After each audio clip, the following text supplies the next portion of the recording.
이쯤 되면 혹시 감독님이 외계인이 아닌가 이런 의심이 드는데 네, 요거에도 해명을 좀 해주시죠. We grew up watching your movies since we were born, and you've been consistently rolling out one excellent movie after another. Aren't you one of those from beyond our planet? He reads the room geographically or technically. You've got to reveal in the movie just the sensitivity. Well, You're gonna have to cry I again. can leave now. Leave. That's all I want to hear.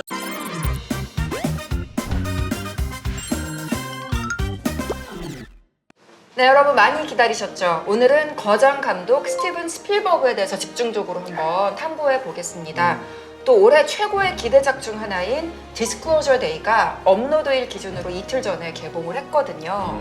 궤도님과 제가 또 이번에 뉴욕 시사회 초대를 받아서 또 뉴욕에서 가장 먼저 영화를 만나고 왔고 또 스필버그 감독님과 또 에밀리 블런트 배우님을 인터뷰를 하기도 했죠.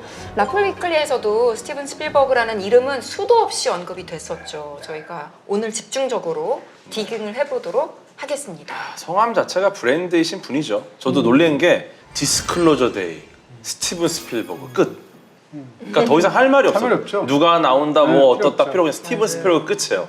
야, 이건 정말 대단한 거 아닌가. 정말 할리우드에서 가장 위대한 감독 중 하나를 꼽으라 그러면 스티븐 스필버그가 아닐까 싶은데 평론가님 인생에서도 굉장히 중요한 분일 것 같거든요. 감독님을 어떻게 한 줄로 이야기하실 수 있을까요? 줄로? 네. 그러니까 스필버그 지금 가장 위대한 감독 중에 한 명이라고 했는데 물론 이제 위대한 감독을 따지는 기준이 여러 가지잖아요. 근데 어떤 한 기준으로 보면 중에 한 명이 아니고 한 명일 것 같고요, 그냥.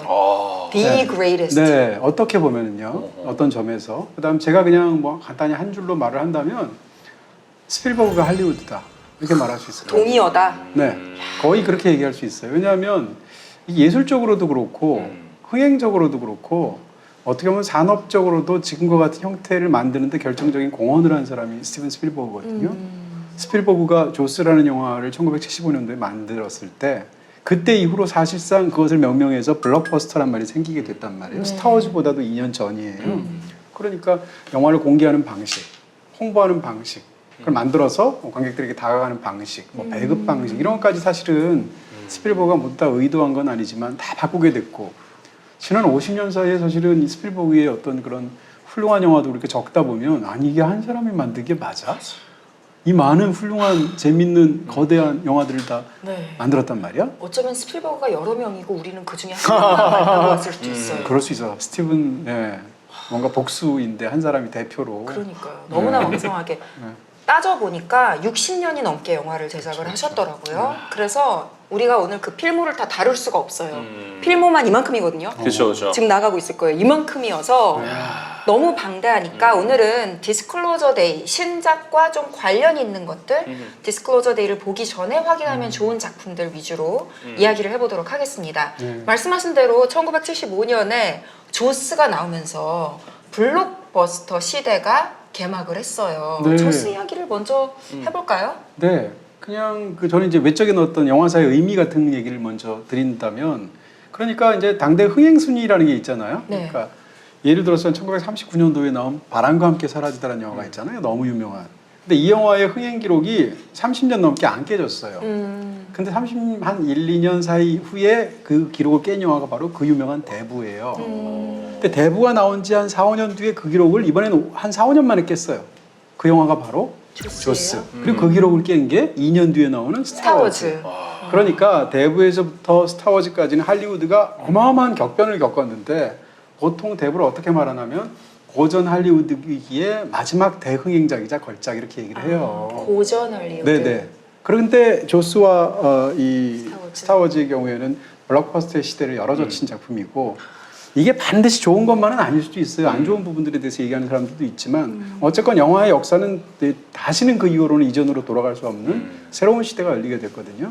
그 가장 앞에 20대 27살에 스필버그가 만들었던 조스가 있었다. 이렇게 말할 수 있죠. 조스는 사실 뭐 저 어릴 때도 너무나도 공포스러웠던 기억이 있는 작품인데 네.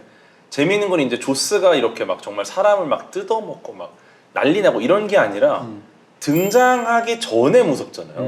네, 그게 이제 왜 이렇게 조스가 무서울까? 이게 결국은 우리는 이제 과거의 데이터를 기반으로 하는 예측 모델로 현재를 판단하는 일종의 예측 기계입니다, 우리가. 그러다 보니까 조스가 나오는 것보다 나오기 전의 상황 때문에 우리 머릿속에 기대가. 네, 이 상상력이 만들어내는 공포가 너무 무서운 거예요. 네. 그래서 이때 OST가 존 윌리엄스의 그 따단 이거 있잖아요. 근데 시각적 정보가 없고 이 청각 정보가 딱 올 때 이때부터 우리는 이제 예측을 돌리기 시작을 하는 거죠. 그래서 어떻게 보면은 뇌가 스스로 최악의 시나리오를 수백 번 막 상상하다 보니까 거기서 가장 무서운 어떤 상상이 자리 잡게 되고 그게 실제 모습을 드러내고 더 무섭더라. 그 상어가 실제 로봇 상어를 만들었어요. 네네. 물속에 넣으니까 고장이 나요. 네. 원래 스토리보드 상으로는 상어가 훨씬 눈에 잘 띄고 막 사람들 덮치고 막 뜯어먹고 해야 되는데 계속 고장 나가지고 결국은 그렇게 찍지를 못했던 게 오히려 호재가 돼서 더 무서운 영화가 만들어졌다. 이렇게 또 보는 측면이 있더라고요. 좀 멋진 말도 했더라고요. 사실 위협을 직접적으로 보여주는 것보다 위험이 있다고 믿게 만드는 게 물론 더 도전적이고 재미있는 제작 기법이기도 했지만 내가 보여주는 것보다 훨씬 더 무섭게 상상했을 것이다 라고 하셨더라고요. 네, 말씀해 주신 게 워낙 유명한 얘기예요. 그러니까 이 조스를 만들 때 사실은 고무상어를 2개를 만들었어요.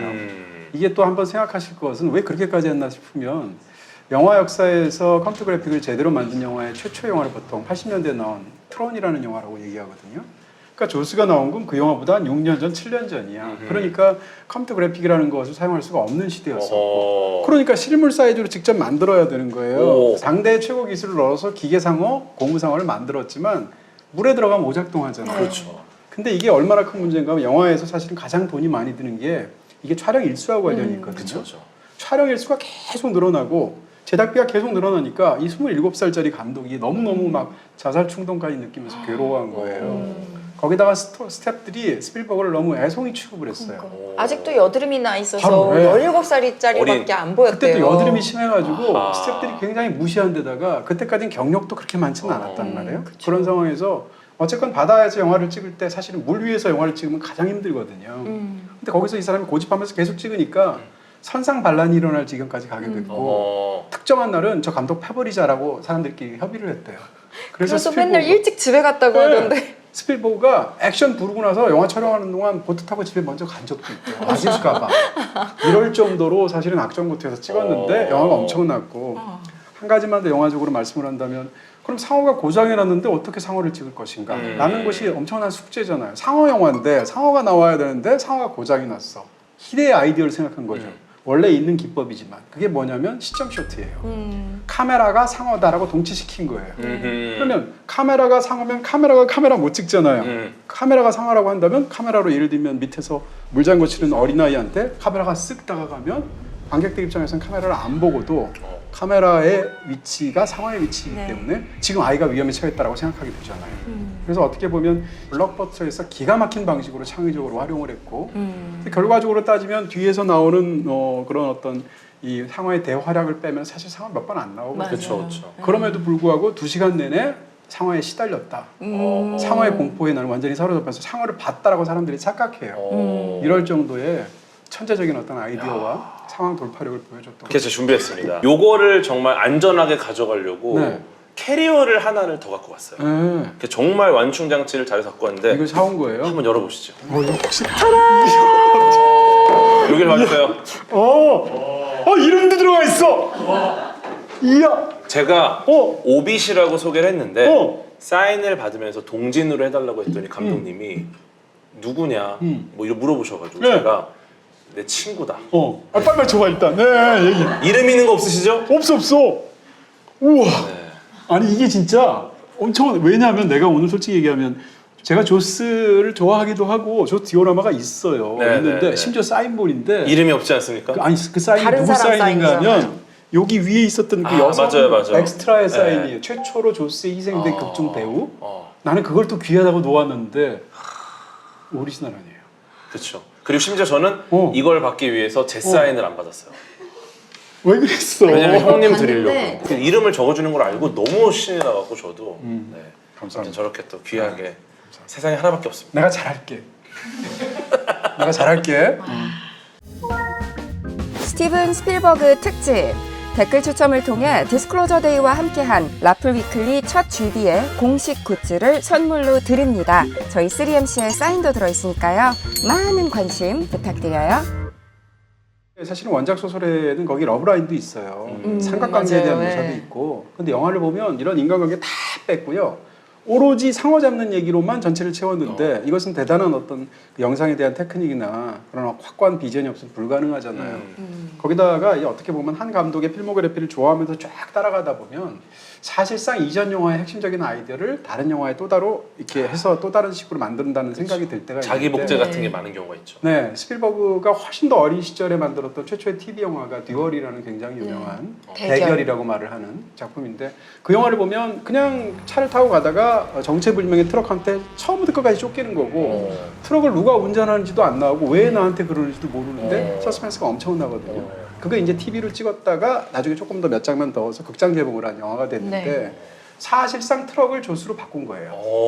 그러면 조스의 스토리가 되거든요. 이럴 정도로 어떻게 보면 스필버그라는 대감독조차 자기 인생에서 반복적으로 만들고 있는 몇 가지 모티브가 있죠.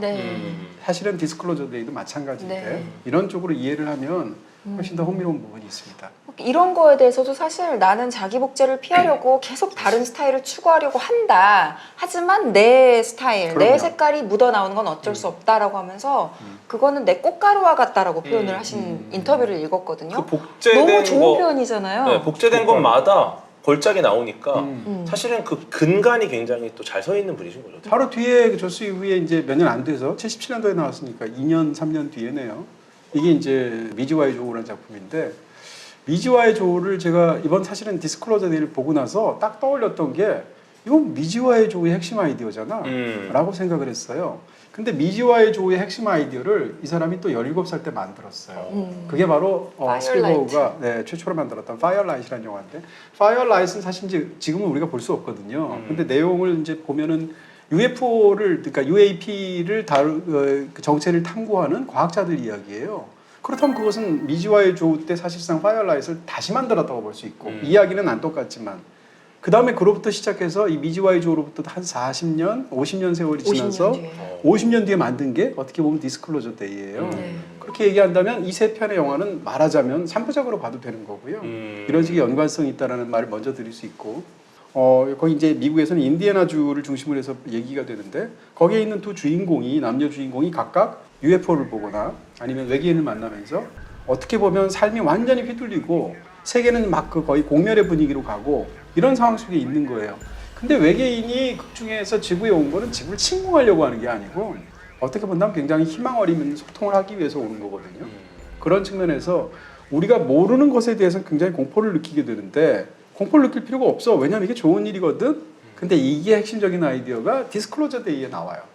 그 예고편에 나오는 에밀리 블런트가 외계어로 하는 말이 있잖아요. 그 수신자인 다니엘이 그렇게 말하거든요. 아, 그게 무슨 뜻인가 하면요.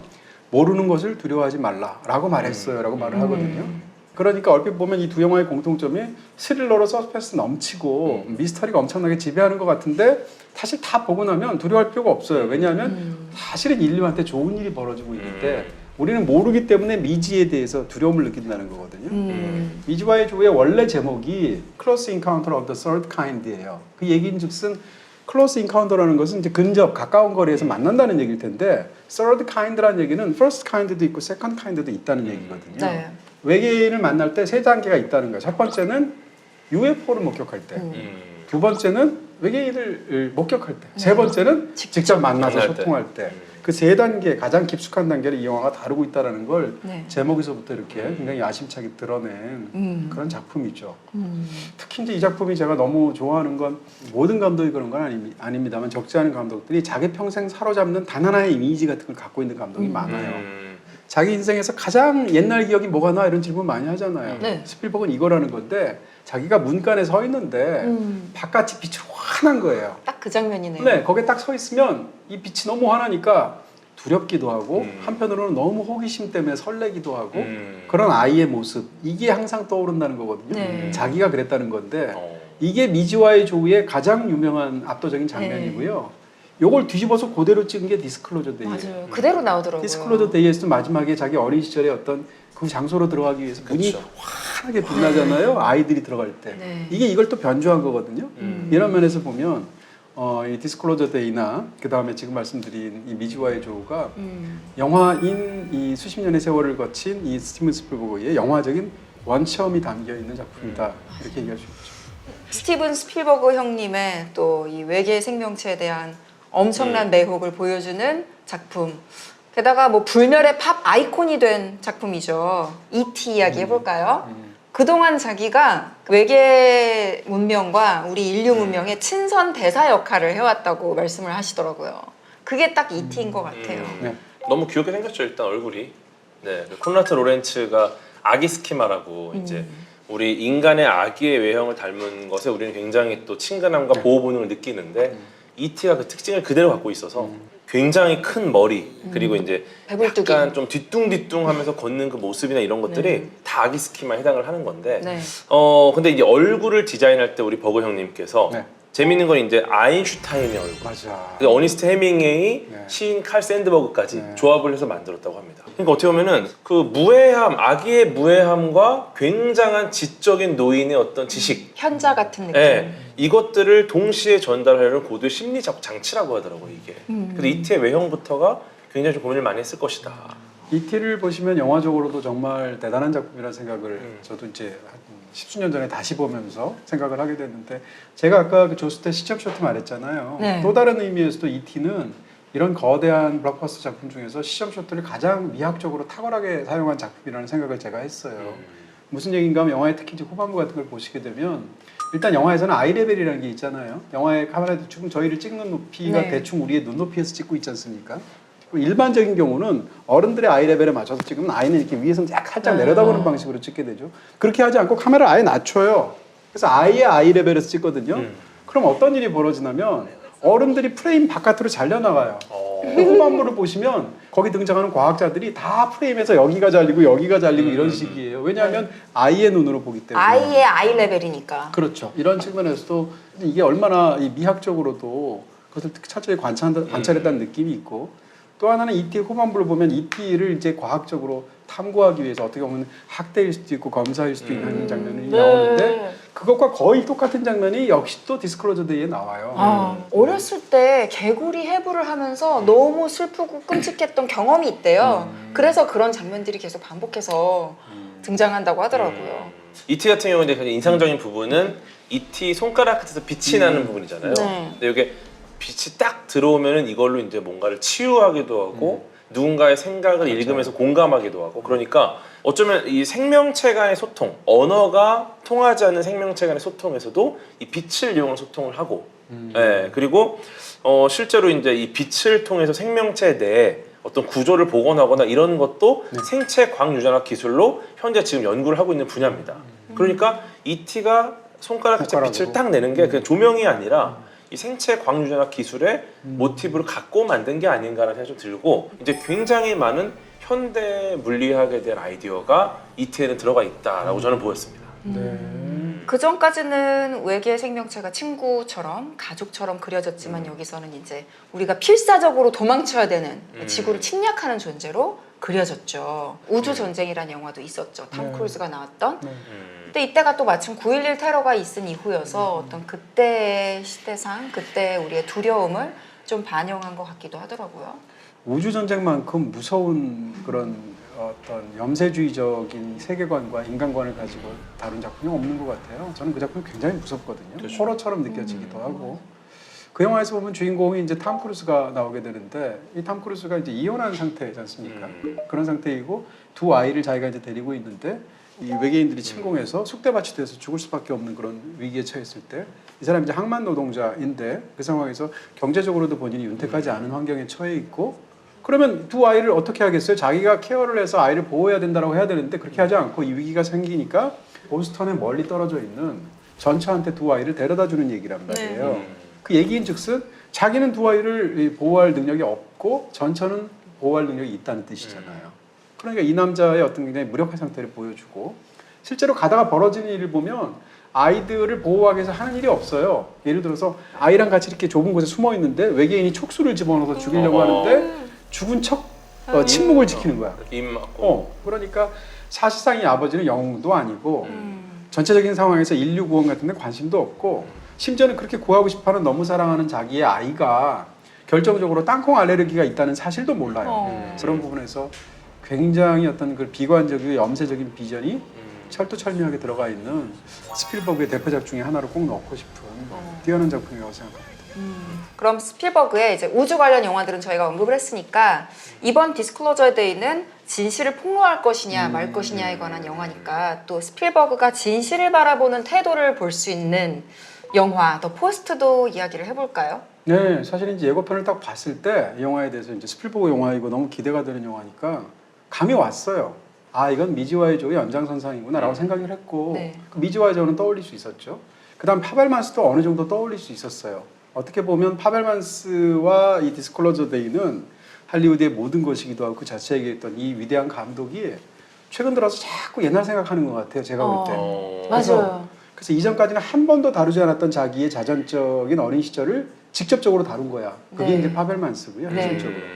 자기의 영화 인생을 8순위 넘어서 60년간 감독 생활한 사람이 그렇다면 나의 영화적인 원칙은 뭘까? 나는 어디에서 왔을까를 뿌리 깊게 탐구하면서 그것을 SF적으로 번안한 게 제가 볼 때는 디스클로저 데이예요. 본인의 삶을 보여주는 거기도 하고 어떻게 보면 자기가 천착했던 그 주제를 맞죠. 집대성한 작품을 내놓은 거잖아요. 네, 어떻게 생각하면 자기의 삶보다 자기 영화가 더 중요한 거였거든요. 그런 것이 이제 두 편 영화를 보여줬다고 말을 한다면 예고편을 보면서 디스클로저 데이라는 이 신작이 더 포스트랑 엮일 거라고는 상상도 못했어요. 근데 영화를 보고 나서 오히려 제일 먼저 떠오른 게 아니 이 영화는 기본적인 구도나 모든 게 더 포스트잖아 라고 생각을 하게 됐어요. 네. 그리고 처음 봤을 때도 너무 좋았는데 두 번째 보면서 아니 내가 생각했던 것보다 훨씬 더 좋은 영화잖아 라고 제가 별점을 수정한 적이 있어요. 그래서 굉장한 영화라고 생각하는데 더 포스트는 언론 영화잖아요. 네. 제목이 더 포스트인 이유는 워싱턴 포스트인데 워싱턴 포스트가 월남전에 관해서 여러 정부가 민주당, 공화당 가릴 것 없이 10년도 넘게 베트남 전쟁을 계속 수행하기 위해서 국민들을 속여왔고 은폐해왔다라는 이야기예요. 근데 그거를 이 뉴욕 타임스가 원래 특종을 했는데 그 특종을 이제 법원에서 보도를 금한 상황에서 원래는 낙종을 했던 워싱턴 포스트가 뒤늦게 같은 소스를 물고 늘어지면서 특종하면서 벌어지는 이야기라고 말할 수 있어요. 네. 실화이고요. 네. 이런 상황에서 더 포스트에서 핵심적인 것은 정부들이 오랜 세월 국민들을 속여왔다라고 하는 것을 폭로하는 문서가 있어요. 그게 맥나마라 보고서라는 건데 맥나마라는 이제 국방장관인데요. 그 당시에. 네. 어쨌건 펜타곤 페이퍼라고도 부르는데 이거를 정부가 폭로하는 것을 못 보도하게 하려고 하겠죠. 이 두 가지 진실을 놓은 두 가지 입장. 네. 하나는 은폐하려고 하는 세력이 있고요. 하나는 것을 공개해서 사람들에게 진실을 공유하려는 세력이 있어요. 그리고 맥나마라 보고서는 사실상 외계인에 관한 진실에 대한 자료하고 똑같죠. 이렇게 본다면 구조가 완전히 같고요. 네. 마지막에 폭로하는 것도 요즘 말로 하면 레거시 미디어를 이용하는 것도 똑같아요. 네. 이런 측면에서 사실상 아니 이건 더 포스트의 내용을 SF 버전으로 바꾼 거잖아 라는 생각이 들더라고요. 그런 측면에서도 이 영화의 어떤 두 영화 사이에 내적인 연결이 있다 이런 얘기를 할 수 있습니다. 스티븐 스필버그 특집 댓글 추첨을 통해 디스클로저 데이와 함께한 라플 위클리 첫 GD의 공식 굿즈를 선물로 드립니다. 저희 3MC의 사인도 들어있으니까요. 많은 관심 부탁드려요. 와, 지금 말씀드린 영화들 뭐 미지와의 조, E.T., 우주전쟁 그리고 더 포스트까지 다 보시면 디스클로저 데이를 이해하는 데 훨씬 더 도움이 될 것 같아요. 디스클로저 데이는 거의 종합 선물 세트 같은 느낌. 저도 그렇게 그렇죠. 생각합니다. 네, 바로 그래서 그렇습니다. 집대성한 거죠. 네. 그럼 이제 디스클로저 데이를 슬슬 디스클로즈를 해볼까요? 좋습니다. 이제 어차피 보신 분들도 좀 계실 테니까 디스클로저 데이 그래서 어떻게 보셨어요? 재밌었습니다. 너무 궁금해요. 왜냐면은 네. 우리는 같이 봤는데 네. 호능가님이 옆에 안 계셨기 네, 때문에 저는 한국에서 봤고요. 네. 그래서 두 분을 생각하면서 눈물 지으면서 봤고요. 아하. 재밌었어요. 아, 스필버그라는 위대한 감독이 지금 무슨 생각을 하는지, 그 다음에 더군다나 이 사람이 갖고 있는 어떤 자기 영화적인 원점을 함께 더듬어가는 느낌, 또 미지와의 조 같은 작품, E.T. 같은 작품을 사랑하는 사람으로서 그 연장선상의 느낌 굉장히 재밌었고요. 그 영화가 저는 갖고 있는 어떤 신비주의적인 측면을 굉장히 재밌게 봤습니다.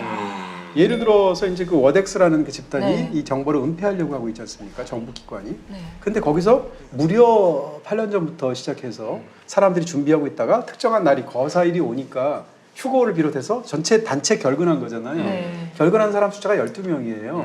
이게 사실은 12제자의 숫자를 가져온 거예요. 그렇네요. 그 장면에서 보면 특히 이제 그 뭐라고 그럴까요? 다니엘의 여자친구인 제인과 네. 이 디바이스라고 하는 기기라는 것을 이용해서 그의 정신에 침투해서 정보를 캐내려고 하는 악당이죠. 네. 콜린 퍼스가 연기했던 그 스캔런이라는 두 사람이 식탁 앞에 앉아서 서로 얘기하는 것처럼 짠 장면이 있지 않습니까? 네. 그 장면에서 보면 한 사람은 디바이스, 기기를 들고 있고 한 사람은 십자가 목걸이를 들고 네. 있어요. 두 가지는 사실상 동치가 되는 거죠. 그렇게 본다면 이것은 어떻게 보면 악마와 신의 싸움이라고 볼 수 있고 더군다나 제인은 전직 수녀였던 사람이에요. 그 다음에 거기다가 하는 이야기는 예수 그리스도가 십자가 위에서 보통 가상칠언이라고 해서 십자가 위에서 7마디를 하게 되는데 그 7마디 했던 말을 대언을 시키죠. 이 스캐넌이라는 악당이. 그러니까 사실상 자기를 예수 위치에 놓는 거거든요. 이런 식으로 영적인 대결을 벌인다거나 이런 것들이 이 영화에서 굉장히 흥미롭게 펼쳐져 있고요. 또 기독교인이라는 사람들 입장에서 본다면 아니 그럼 외계인이 있다면 그러면 우리가 믿는 신의 존재와는 어떻게 양립할 수 있는 거야? 라는 문제가 있는데 이걸 해결하기 위해서 제인이라는 캐릭터를 만든 거예요. 그렇죠. 또 원장 수녀가 나오고. 그렇죠. 그러면서 또 결정적인 말을 해주죠. 스필버그가 이 두 가지를 어떻게 양립하는지는 그 대사만 들어도 알 수 있어요. 이런 측면에서 이런 것을 반드시 가져왔다기보다는 이것을 이제 그 영화적인 그 모티브를 활용하는 것이 굉장히 흥미로웠고 더군다나 이 외계인이 애초에 이 땅에 온 것은 사실은 인류에게 뭔가 좋은 거를 하려고 혹은 소통을 하려고 온 거란 말이에요. 근데 인류는 그거를 알아보지 못하거나 혹은 정반대로 생각해서 고문하고 학대를 했단 말이에요. 이게 어떻게 보면 고대 유대인들이 이 땅에 오게 된 신의 아들 혹은 신인 예수에게 한 행동이거든요. 네. 기독교에서의 믿음이잖아요. 네. 이런 측면에서 본다면 사실상 이 영화를 어떤 의도로 만들었는지가 더군다나 저는 이제 이렇게 그냥 제 생각이에요. 제 생각인데 뭐 이런 건 아마 인터넷에 보셔도 없을 것 같아요. 왜냐면 저 혼자 생각하는 거니까. 모든 영화가 그런 게 아닌데 아주 어떤 영화들은 사실상 주인공 이름 속에 모든 걸 다 예비하는 영화들이 있어요. 네. 매트릭스 얘기할 때 제가 그런 얘기 했거든요. 이름은 괜히 짓진 않겠죠. 그렇죠. 제가 볼 때 매트릭스만큼이나 이 영화가 그런 것 같거든요. 오, 마가렛? 이 영화의 주인공 이름이 이제 마가렛인데 마가렛 페어차일드의 페어차일드. 이름이 일단 페어차일드란 이름은 타당한 아이란 얘기란 말이에요. 공정한 아이고 결정적인 아이란 말이에요. 좋은 아이라면 훌륭한 아이. 이걸 만약에 페어차일드라고 한다면 P로 바꿔버리면 두 아이에 관한 얘기잖아요. 다니엘의 어린 시절과 얘에 관한 이야기잖아요. 페어이니까. 이런 얘기를 우리 뉴욕 가기 전에 좀 같이 나눌 걸. 아니 그때 제가 없었잖아요. 아 이거 물어볼 수 있었는데 네. 이거 fairchild 그 의미냐고. 저는 그 얘기했거든요. 네. 아무래도 한국어가 나오니까 한국어 나오죠. 네. 휴거를 휴가. 휴거다. 네. 이거 한국어를 이제 나오니까 네. 휴고를 한 거다. 네. 이런 아이디어를 내면 어떻습니까? 그 영어로 말하기 진짜 어렵겠다. 그렇죠? 아니 근데 처음에 진짜로 이거 휴거 때문에 휴고라고 지은 거야 이러길래 제가 설마. 궤도야 아니, 휴거는 한국어야. 에밀리 브론트는 한국어를 하잖아요. 거기다가 이름이 네. 마가렛이에요. 네. 뛰어난 영적인 능력을 갖고 있는 두 사람이 한 명은 다니엘이에요. 이름이 데니얼. 또 한 명은 마가렛이에요. 네. 다니엘은 이 구약 성서에서 예. 가장 유명한 예언자 이름이에요. 그쵸. 다니엘서. 네. 그 다음에 마가렛은 서구의 사람들한테 잔다르크한테 나타나서 프랑스를 구하라라고 말해준 성인이에요. 성녀 마리아라고 마가렛이란 말이에요. 그러니까 마가렛과 다니엘은 예언과 관련되어 있는 굉장한 중요한 이름으로 네이밍이 됐어요. 그러네요. 더군다나 데니얼이라는 사람의 성이 뭐냐? 켈러예요. 네. 켈너는 제가 독일어로 찾아봤거든요. 네. 기다리는 사람이란 뜻이에요. 어머. 그러니까 영화에서 이 사람은 자기가 능력을 갖고도 수십 년간 기다려왔어요. 그 영화가 1박 2일 얘기잖아요. 네. 그날이 오니까 깨어난 거예요. 그렇게 해서 자기가 그 기다렸던 것을 수행하는 사람 얘기란 말이에요. 나머지 두 사람도 마찬가지예요. 악당 이름이 뭐냐면 노아 스캔런. 노아 스캔런이에요. 노아는 방주를 만든 네. 사람이란 그렇죠. 말이야. 방주 안에 자기가 세상의 모든 것을 다 간직했다고 믿은 사람이야. 네. 그러니까 이 노아 스캔런이라는 사람은 어떻게 보면 워덱스라는 자기의 집단을 방주로 착각한 구하려고. 사람이죠. 물론 잘못이었죠. 그게. 네. 거기다가 스캔런이잖아요. 네. 스캔런도 제가 검색을 뭐예요? 해봤어요. 다툼이나 뭐 싸움이라는 뜻이더라고요. 거기다가 사냥꾼이라는 뜻도 있어요. 이런 측면에서 보면 굉장히 일치하는 이름이라는 걸 느낄 수 의미가 있고. 있네요. 또 있어요? 휴고도? 휴고도 마찬가지예요. 네. 휴고를 찾아보면 휴고가 스피릿이라는 뜻이더라고요. 그러니까 영혼이라는 뜻이고 생각이라는 뜻이에요. 거기다가 휴고는 성이 더 중요한데 성이 웨이크필드예요. 오. 깨달음의 현장. 오. 그러니까 이렇게 본다면 가장 중요한 이 네 명의 first name과 last name으로 이 전체 스토리를 설명할 수 끝났다. 있어요. 이걸로 우리 영상 끝났다. 이거는 물론 저만의 착각일 수도 있어요. 그럼에도 불구하고 저는 이 정도쯤 되면 사실상 계획이 있다고 보는 거, 네. 플랜이 있다고 보는 그쵸, 거고요. 다, 예. 그런 영화가 아주 가끔 나오는데 이 영화는 더군다나 그런 모든 것이 예정되어 있다라는 신비주의적인 기본 가설을 갖고 네. 하는 영화이기 때문에 사실은 이 이름들하고 아주 깊숙한 관계가 있다 이렇게 말할 아, 수 있죠. 저희 아바타 때는 영화 보고 나서 동진쌤하고 전화통화했잖아요. 그것도 플랜이야, 아니 진짜 플랜. 인터뷰 다시 하고 싶어. 나 지금 이런 거 너무 주옥 같은 이 아니 분석 이런 건 그냥 저 혼자 생각하는 다시 거기 때문에 이걸 전화해서 굳이 만든 물어보고 사람한테 싶어요. 이거 네. 이름 비하인드 이거 맞냐 우리 네. 동진 선생님 피셜 아니라고 그러면 어떡해요. 이거 다 못 나가잖아. 아니 저는 종교적 메시지 저는 제 진짜 질문 치네. 좋았습니다 개인적으로. 그럴 것 같아. 네, 저는 이런 질문 드렸거든요. 어떤? 왜 항상 모든 작품에서 네. 어떤 이 진리의 본질에 먼저 접근하고 문제를 파악하는 게 항상 어린아이일까? 이 질문을 좀 드렸었어요. 근데 굉장히 그건 스필버그 영화의 핵심 중에 네, 하나죠. 굉장히 재미있는 많은 질문 해주셨고 그냥 제가 뭐 여기서 이제 인터뷰 때 했던 이야기 또 여러 가지 저의 견해를 드리기보다는 우리 성인들은 일종의 필터링이 있다. 그래서 현실을 받아들일 때 그 필터링을 된 채로 받아들이니까 사실은 상상이라는 것 자체가 되게 어려운 난제입니다, 성인들은. 근데 버그 형님의 영화는 대부분 상상이 굉장히 중요하잖아요. 그럼 지금 우리한테 뭘 상상해보세요 했을 때 상상할 수 있는 게 별로 없어요, 성인들은. 근데 어린아이들은 이 현실을 단정짓질 않죠. 필터링이 없으니까. 그래서 어쩌면 저는 이 디스클로저 데이를 보고 그 스필버그의 작품을 다 고민해 봤을 때 상상을 정의하는 것은 현실을 단정짓지 않는 뇌의 능력이 아닌가. 그리고 또 저는 그 존 윌리엄스와의 30번째 협업이라는 것도 꼭 언급을 하고 싶어요. 영화 예술 역사상 가장 위대한 콜라보레이션이 아닌가 그러네. 싶고요. 네. 사실은 파벨만스 이후에 거의 은퇴 상태에 계셨던 분을 은퇴해서 다시 끄집어내신 거잖아요. 그리고서 다시 한 번만 음악을 좀 맡아달라라고 한 건데 항상 이 스필버그 감독님은 맨 마지막에 영화를 다 편집하고 나서 그때 음악을 맡긴대요. 왜냐하면 존 윌리엄스가 작업한 음악을 들으면서 그동안 고생하면서 영화 만든 거에 대한 보상받는. 보상을 받으려고 마지막에 그 순간을 항상 남겨놓는다고 하는데 이번에도 초반에 이제 계속 우리를 끌고 가는 푸시하는 그런 역할을 음악이 하다가 이제 마지막에 거의 한 20분 정도 그 피날레가 왔을 때 존 윌리엄스의 음악이 들리죠. 정말 평생 내가 영화를 만들 수 있었던 거에 절반은 존 윌리엄스가 있었기 때문이다라고 말을 할 정도로 너무 좋은 파트너였는데 94세의 나이에 또 이번 작품의 음악까지 담당을 해주셨습니다. 존 윌리엄스가 아마 살아있는 사람 중에서 아카데미 역사상 가장 많은 노미네이션을 네. 받은 사람으로 알고 있거든요. 54회 놈이더라고요. 그렇게 많아요. 와. 이런 말도 안 돼, 진짜 정도니까 54회. 한 번 올라가도 막 신문에 막 일면에 나고 막 이래야 되는데. 그러니까 54회 놈이 돼서 5회 수상을 했더라고요. 와, 엄청난 건데. 네. 아, 정말 디스클로저 데이 저희가 이야기를 해봤지만 가장 좋은 방법은 직접 가서 보시는 걸 거예요. 그리고 저희가 아이맥스 스크린으로 봤는데 최대한 큰 화면으로 보시면 이 감독의 60년 감독 인생이 정말 영상 위에 아름답게 펼쳐집니다. 디스클로저 데이 이제 완벽하게 보실 준비가 되셨을 거라고 믿고요. 이번 편 끝나지 않았습니다. 하이라이트가 남았습니다. 저희가 뉴욕으로 날아가서 또 스필버그 감독님과 에밀리 블런트 배우에게 질문을 하고 왔으니까 인터뷰 확인해 주시고요.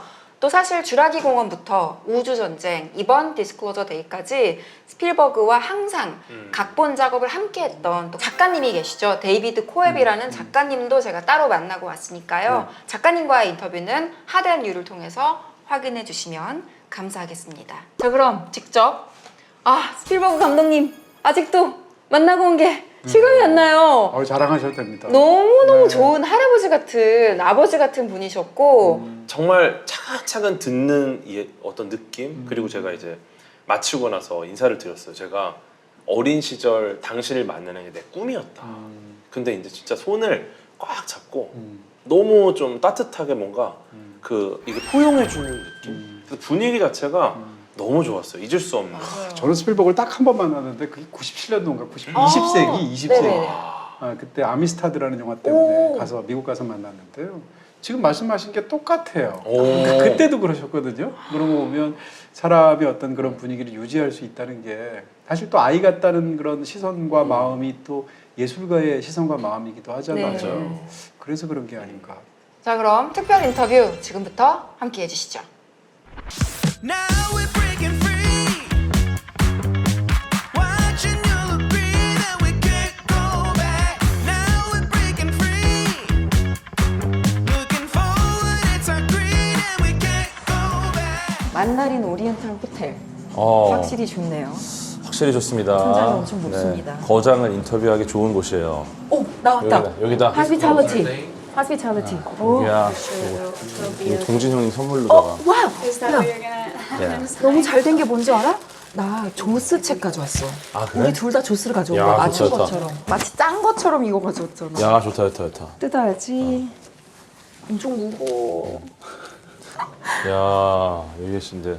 와. 조식이야, 조식. 스필버그 스케일입니다. 좀, 우리가 처음 와가지고 우리가 스타트구나. 우리가 처음 든 거예요. 깨끗하네요. 이야. 또 생각지도 못한 호강을 하네요. 이 순서 맞지? 이게 제일 처음인 아, 거야. 그래? 어. 아씨, 잘못 적었네. 왜냐면 감독님하고만 계속 얘기하면 안 돼서 저 감독님 에밀리로 얘기 쭉 바로 하다가 가는 거야. 이게 1번이야. 이게 에밀리. 오케이. 왜냐면 에밀리한테 처음 네. 말 거는 사람이 너야. 오케이. 나보다도 먼저 너가 말을 거는 거라 네가 딱.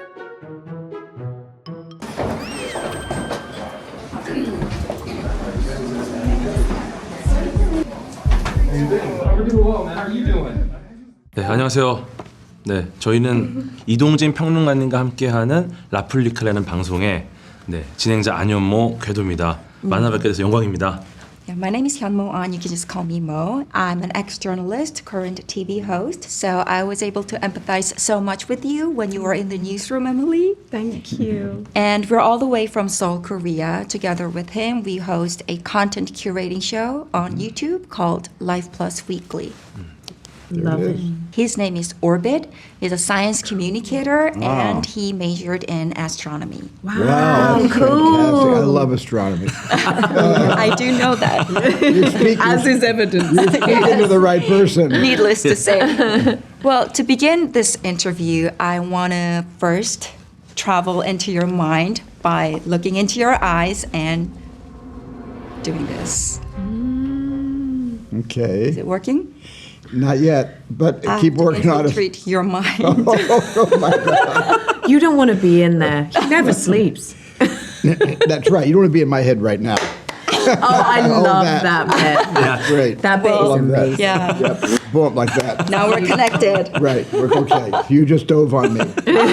Well, let's start off with the background first. It's been almost half a century since Close Encounters of the Third Kind, right. and after 50 years, seems to have transitioned from how cool would it be if all of this turned out to be true into how cool would it be if we actually did find out all of this was true. Yes.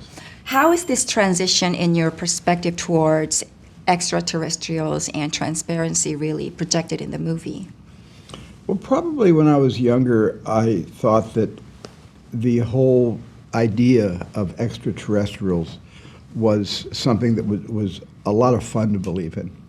So when I was much younger, I was having fun believing, not the possibility, but the fact that somewhere way out beyond this planet, there are hundreds of millions of advanced civilizations, living on planets circling suns. But when I was younger, it was a fun idea. It was almost a trope, almost a cliche to grow up believing in the stars and believing that the stars offered so much to us. As I got older and started listening to real people explaining what they had experienced when they had close encounters, when they had things happen they could not explain. Things happened that they were witnessing, things happening to them that they were feeling. And I got really, really involved. As I became older, my science fiction sort of changed from something that could only be imagined to something that could be discovered. And I started thinking, before I wrote this story for this film, I started thinking that if the unknown is known by a small group of people, but everyone else is not told, that injustice is what motivated me to start writing Disclosure Day. For decades, you've been capturing the outer space stories mostly through science fictional Right. imagination. But after reading the New York Times article back in 2017 about the Pentagon's program on UFO, Right. and as well as the House hearings on UAP. UAPs. Yeah, Yes. unidentified anomalous phenomenon. Yes, UAPs in 2023. This time you came up with what people say a sci-fi conspiracy thriller, and you combined more of the science facts and real-life political plot theories. Yes. So the approach to movie making must have been vastly different because you wanted to keep everything not too distant from our general knowledge and lore that we've been told. How different was it? Something, because the subject matter is so far out, I didn't want the film to feel far out. I didn't want the sequences in the movie to be too beyond belief. I wanted to contain it in a kind of documentary style reality, starting with the characters, starting with the reality of how the characters, who they are, what they do, and who they are with each other. So the movie is, because I don't make a lot of contemporary films. A lot of my films are biographies. They happen either in the future or they happen way in the past. I don't make a lot of contemporary films. This had to be contemporary because it's about something that is in the news every single day right now. Now, when I wrote this story, the Pentagon did not begin releasing some of their files on what they have been keeping under wraps. So it was just a coincidence that we made our film.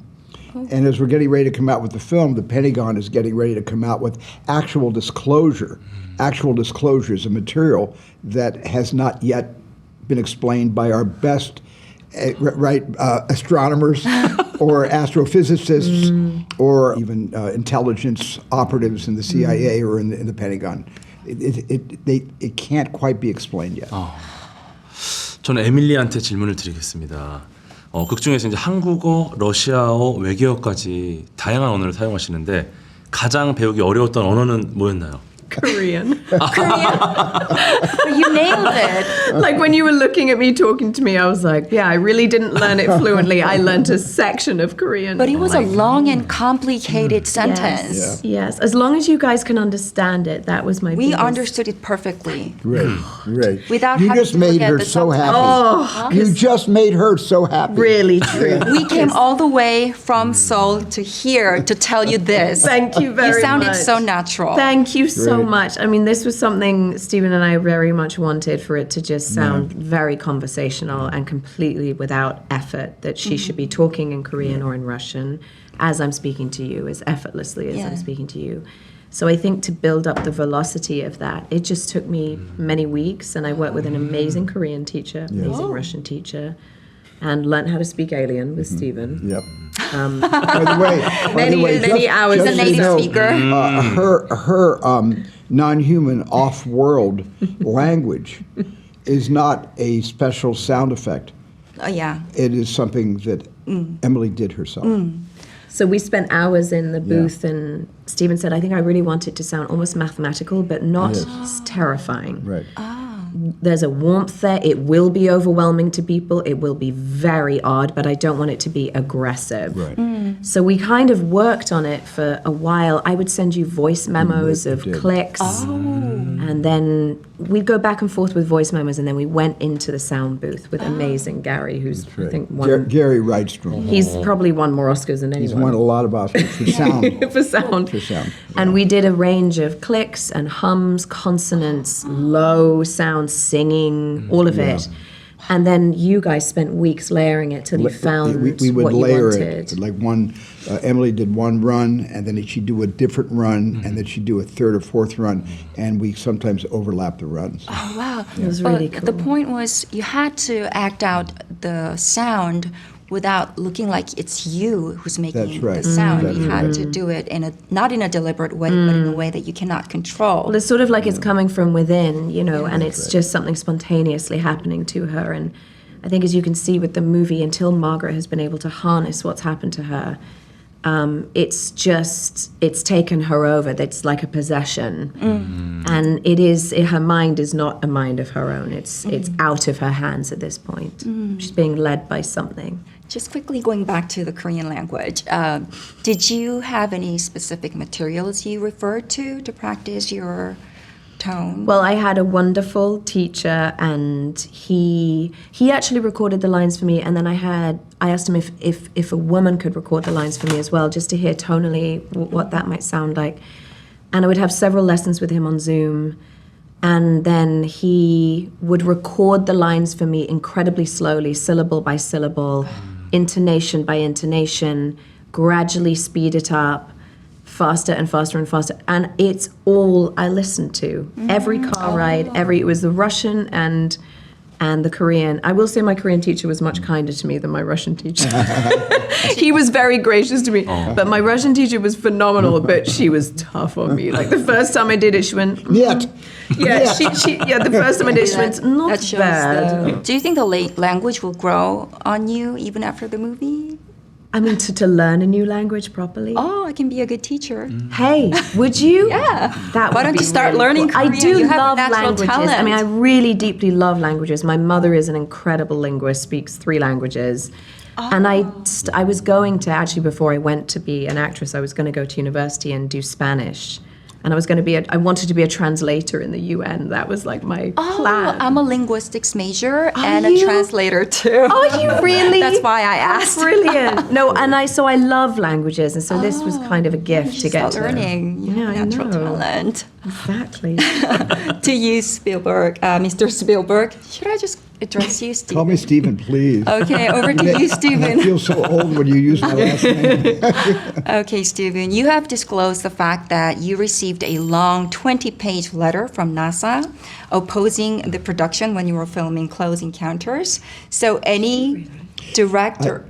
Yes. It's true, right? No, well, I don't remember the letter. I was told Oh, you that were a letter was told. sent to me, but I don't have a recollection of reading the letter or receiving the letter, or something came to me. It probably came through my office and people told me about it. But it's so vague that I've often questioned whether NASA really sent me that letter. Or whether it was someone whether it was somebody pretending to be NASA. maybe So I that's don't the think case. it's. I don't find that credible. Because if it really had been NASA, I think I would have responded and written a letter back. And I think they would have really found And I you. think they would have found me.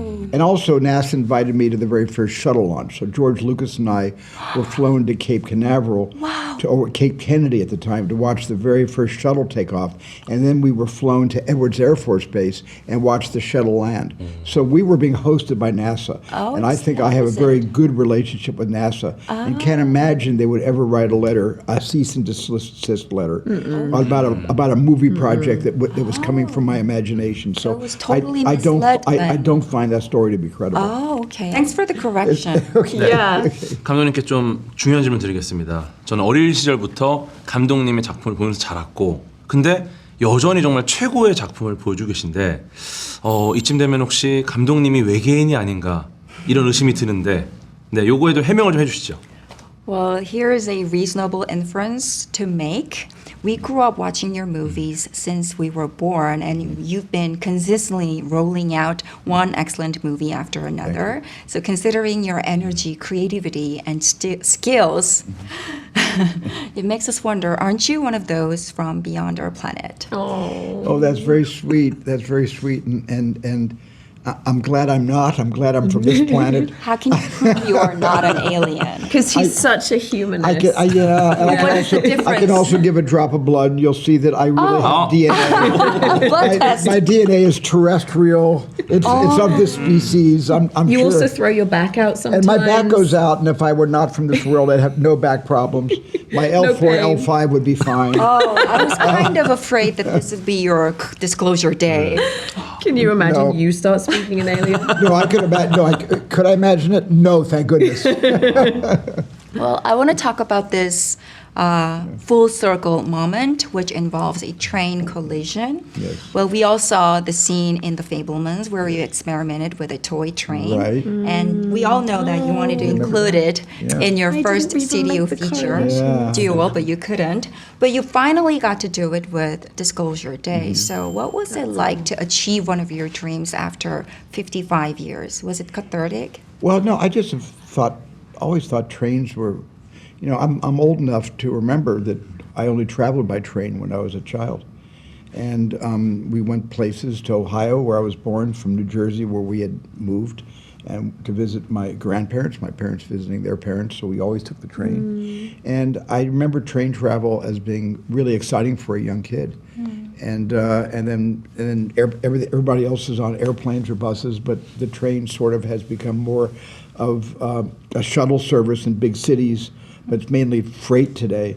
But I've always loved trains. When I was a kid, I had electric trains, Lionel electric trains. Did you like watching all the old westerns with trains? I love and train everything? robbery Yeah. movies Yeah. and things like that. I Yeah. love Butch Cassidy and the Sundance Kid, where they robbed 2 flyers. The train was Yeah. called the Flyer. Oh. And I loved all that. And I just thought in writing the story, wouldn't it be cool? Some of my best scenes come from saying before I write the scene or have the idea, wouldn't it be cool if, right, ... And I thought, would it be cool if they were at a railroad crossing and a bad guy pushes their car into a train going 60 miles an hour? What would happen? So what would happen? This is what you dream about at night. Through that. Wouldn't it be cool? Wouldn't it be cool if if some violent potential Emily Blunt and end. Josh O'Connor are going to be hanging from safety wires from a fast-moving freight train? Fast-moving freight train. Yeah. Speaking of Josh O'Connell, didn't do many of stunts in his career. You nevertheless just cast him without having to audition him, and you Yes. put him on the railroad. You made him jump aboard the high-speed running train and made him climb up over to the top of it. He's got such a good physicality. Where did you He get that does, doesn't confidence he? from? Emily's right. He has a lot of physicality. He's kind of built like a farmer. He hikes, he climbs. He's like does all very this. physical guy. But his movie choices are more, personal, internal choices. He doesn't do big action films. The most action he did before this was Challengers with a tennis racket, playing Mike Feist across Yeah, on a tennis court. Challengers, yeah. And this is a story about a whistleblower who has spent most of his time in a skiff, in a huge deep state, contract company called Wardex, which stands for Waived Reporting Development and Extraction. And he is behind a desk, and he is enlisted in a kind of underground subversive group to steal the entire archive of proof that UFOs and aliens have been here for 8-9 decades. And the whole story is a chase, as you know, from start to finish. Therefore, Josh had to become Steve McQueen, in a number of scenes in this movie. He had to drive a car. He had to do stunts in a car. He had the scene of the train. He's running. He's being chased. He's being captured and thrown to the ground by government people. I mean, he really you ran the put him gauntlet. through the ringer. He went through the ringer, and he did it great. He did it like he had done it all his life. Yeah. Yeah. And after the sequence, you and Josh both land into a freight section, Yes. and it's full of pianos. Yes. Whose idea was that? Well, my mom played piano. She was a concert pianist. Yes. And that's in The Fablemans, the movie Yeah, I made yeah. before Disclosure Day. Yeah. And so it was easy to come up with that, but also I wanted that scene. I don't want to give too much of the movie away, but I wanted those pianos in a freight train, in a boxcar, to produce a sound. And whenever you freight pianos on a train, even if they're in those big crates, they're going to make harmonic sounds, And very play strange, atonal, almost atonal Healing sounds. almost sound. non-human sound. And it Very became the atonal. score. And it became the score. It became the score of the scene. And I wanted them to be so dislocated in an environment which is so Clever. scary. And Emily's character is anyway on the verge of something horrible, and it was going to push her over the edge into the abyss. So she calms herself down by putting her hands on the We won't strings. give that away. Yeah. But it was so cleverly devised. 감독님 작품을 보면은 항상 어린아이가 먼저 진리에 접근을 한다던가 이 문제의 실마리를 발견합니다. 근데 그런 걸 보면은 이번에도 이제 작품에서 이 외계인이 어린아이에게 관심이 좀 많은데 저는 개인적으로 이제 외계인이 데려가는 대상이 좀 전문가, 성인인 게 좀 더 효율적이지 않나? 이런 생각을 했는데 굳이 이 좀 조기 교육을 시켜야 하는 이유가 있을까요? But I always think children Yeah. are so much more susceptible and They are. able to be kind of taken in by something extraordinary. I think as we grow older, there's this shield of cynicism that comes around. And I do love that in your films where you have a children experience something extraordinary, something not of this world, there's something to heal. There's a vulnerability to grow from through the endeavor that they go on. I think that there's an availability to magic in children that I've always, that a sense of wonder that's just innate. And I do see why kids are very open to having these experiences. You often see it, I think, even with newborn babies. They're looking up and I think they're seeing things. I just That think we can't see. they're seeing things we Yeah, can't see. I agree. I agree. So, No, I agree. I think also that children inspire us to recall our own childhoods and to remember what it was like to be a child and remember how simple it was. And when you get right down to survival, we all become, when we're on the brink of not surviving, we all become children again. You know, crying for our parents, You crying see for that in help. Saving Private Ryan, You people do, calling for their calling mothers. for the mothers because, instantly, and in this story, you know, Margaret goes through such a physical and emotional and psychic obstacle course that she goes through so much that nobody really, without her strength, would be able to withstand. And you got to admire Margaret for the kind of obstacle course that we set her on, and how she comes out of it at the other end, being changed but also still being Margaret. You know, and where she's still able to be a human. She's able to hang on to her humanity, and that always moves me when I see that part of the movie. Even though I made the movie, I still get moved by things like that. In the film. I'm so nervous. No, you're doing You're doing great. You're great. doing great. Well, continuing on with your journey, it's right. You looked confused and frightened at first, but slowly, as you start discovering more and more, you become energized, motivated, exhilarated. But what was your personal, how did you perceive your feelings as an actor? Was it more of the fearful side or the joyful side? I mean, you know, because this covers the full, to use a pun, the full weather system, what the experience is. Oh, good. I'm glad you I brought that in. think, you know, I think in the beginning, what feels like an ambush and what feels like this sort of imposter living in her body that is leading the way. I did feel, and Stephen and I talked about this, that as a character, even when you first meet her, there's a restlessness. She's someone who hasn't quite grasped purchase of what she was made for.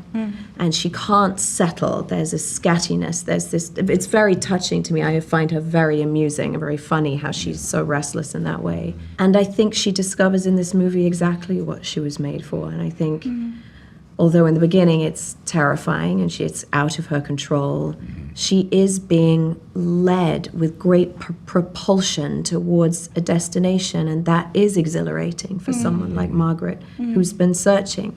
Yeah. And there's that line where she goes, I'm in the flow. And she is. And it might be scary and it might be overwhelming.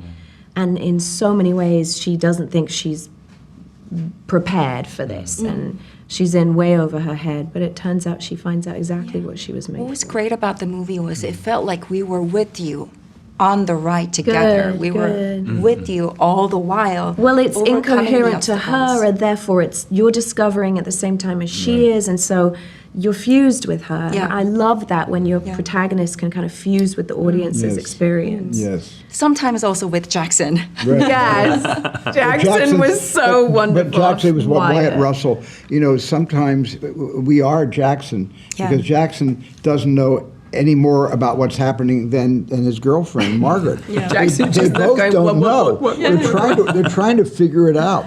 But Jackson asks the questions that I think an audience is asking. When he's trying to figure out, he keeps saying, somebody keeps saying the name Daniel Kellner, and he keeps rolling his eyes. Kellner again. Who is this guy? Who's this guy? It So doesn't he- make sense to him, and she can't explain it. She just needs him to get on board, and Exactly. he can't. He can't. He does. He tries a little bit, but she puts him out of his misery. I won't We won't explain. say We won't anymore. say any more about that. I know that Stephen is a director who is always open-minded and who always welcomes and incorporates suggestions from the actors. Yeah. So have you presented any ideas to tweak your lines to him? Yeah. I don't even remember, but I think we were constantly. The big scene in the boxcar. I don't want to say too much about that scene, but Emily came to me in the morning. It was going to be a really difficult scene for her, and she said, "How many setups do you you think you're going to make? In other words, how many times am I going to do this? And I didn't know because I didn't storyboard it. I make things up as I go. I gave her an estimate. I said, maybe I just found a number 7 different setups. And she went, oh gosh. She went, oh gosh. And she said, can you do me a favor? And she never said this before in the movie. She said, would you just not speak to me and just have everybody else not talk to me and let me just do this? And then when the scene is done, let me catch my breath, let me walk off the stage, and let me come back and do it again. But let's not talk today. Let's not talk. And it was great what she did. What It was your great. intention? I think for those types of scenes, I just you go somewhere that's very scary, and you've dropped in on someone's experience in quite a deep way, and I don't sleep the night before. I'm super wound up. I'm very shaky, and I think you start to like really blend with this person's Yes. experience, and so. Yes. Normally, as Stephen knows, I come on set and I'm like, good morning. And like, I know. this day I came on set and I was just like, had my headphones in and wasn't speaking. And everyone was like, What's wrong with Emily? Oh no, my but God. Stephen is so, it's the tenderest place to land when you're doing scene, when you're doing any scene, and your endless availability to us of any question, query, anything that you want to throw in there, any bit of improv that me and Wyatt wanted to try out. Like there was great freedom in all of the scenes that counted as true performance scenes. And he reads the room. He knows when the scene needs a bit of swagger and swing, and you got to overcut each other, and he'll shoot to accommodate mess, and then he'll shoot to accommodate something geographically or technical that you've got to reveal in the movie. Just the sensitivity that he's like reads your mind. It's like a secret language between the actor and greatest. director. It's why. Well, I kind of. why. You're gonna have to cry I again. can leave now. Leave. That's all I want to hear. That's all I want to hear. He's gonna vaporize with embarrassment, but But despite all these compliments I get, I mean, I hear about you, you're too self-critical to go over back to your old movies. So you rarely get 100% satisfied with your old movies. But what would be a scene or a sequence in this movie that you can proudly say, wow, That's this a is absolute great perfection? question It's an absolute perfection. that you're proud of then. Well, I'm proud of so many scenes in this movie, but I don't believe in perfection. I don't believe in perfection. I think it's an impossible thing for anyone to achieve. There is no such thing to me as perfection. It doesn't mean I regret anything. It doesn't mean I want to shoot everything all over again. It just simply means that I never try to achieve perfection. And I have a feeling inside me when I'm happy, when I'm satisfied. And it's not a big feeling, it's a small feeling. But when I'm really feeling good, I'll express myself. Oh, he runs out of the tent with his fists in the air.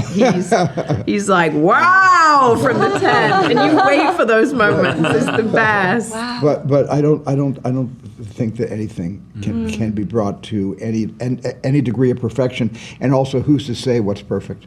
Yes. Not Yeah. Yes. me. The only Yes. person that really has a chance to say if something's perfect is going to be the audience. I agree. Well, ultimately, your goal in any movie is to explore human nature, and this movie is about empathy, Yes. our ability to understand each other. Yes. Why do you think empathy is the ultimate superpower? It is the ultimate superpower because without it, we drift further and further away from each other. And we also drift without empathy further and further away from ourselves. Good. Beautiful. Any final words to the Korean audience about how to best enjoy the movie? Oh my gosh. Get the biggest screen. Get the biggest screen possible. you Let can it find. kidnap you. Right, right, movie. good. But go big. Go big. It just let it wrap its arms around you and pull you right inside its empathetic heart. It is a roller coaster. It is a very fast ride. If you want to put on a seatbelt, I hope the theaters provide them. You could also bring popcorn. It's okay to have popcorn in this movie. It's a fun movie. And I would just suggest that when you're watching the movie, put your devices away. Yes, please. Turn your devices off. Yes. Give the film your undivided attention because you paid to see it. So make every single dollar count when you're watching the film because you don't want to be distracted and you want to be able to follow it and understand also that you will follow the film if you follow the characters because they don't know what's happening for a while. Yes, yes. So you don't have to worry about being lost because they're already lost. Yes. Just go along for the ride with the characters and they will hold the audience's hand and they will take you on a great ride. We're kind of doing the escape room together. That's it. That's Exactly. it. That's it. Exactly. Thank you so much for the genuine answers. Thank Thank you Thank so you for your much. beautiful questions. Yeah, both you. Beautiful. Sorry, I was so nervous. You were not nervous. You were I'm wonderful. sitting with a legend, two legends. No, and no. We don't see maybe ourselves some that We way. don't. No one sees themselves that way.